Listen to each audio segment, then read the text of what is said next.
The uprising that drove out Tunisia's longtime president may not be on many Americans' radar, but experts say it should be. If I'm a textiles analyst in Chicago or I work at a Walmart in Galveston, why should I care about what's happening in Tunisia?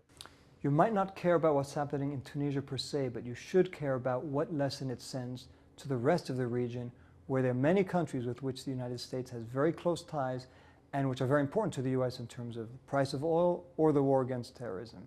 Robert Malley of the International Crisis Group is talking about countries very close to Tunisia that have had the same kinds of problems, but where the stakes are much higher for America. Tunisia's revolt started with younger citizens fed up with high unemployment, rising costs of living, and a corrupt federal government.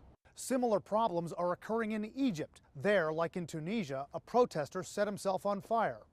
And the same thing could happen in Jordan, Yemen, Saudi Arabia. The common factors in all these countries, they've all been ruled for a long time by single autocratic rulers. They're all key U.S. allies in the war on terror, and they've all been struggling to fight off some very dangerous Islamist militant groups.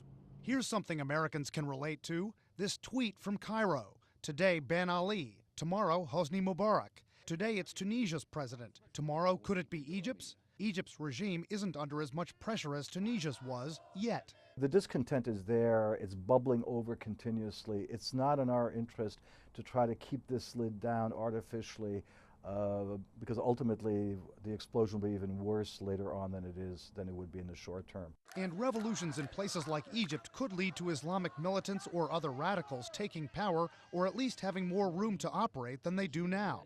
We saw it on 9/11 and we'll see it again. Though what happens in the Middle East, what happens in the Arab world, can have a direct impact on our own security. But analysts say there's a positive flip side if this is a successful transition to democracy in Tunisia. And it's another reason Americans should pay attention. If it leads to more social and economic freedoms, they say, more people in the Middle East will see how that works. We'll see the alternative to militant Islam. Brian Todd, CNN, Washington.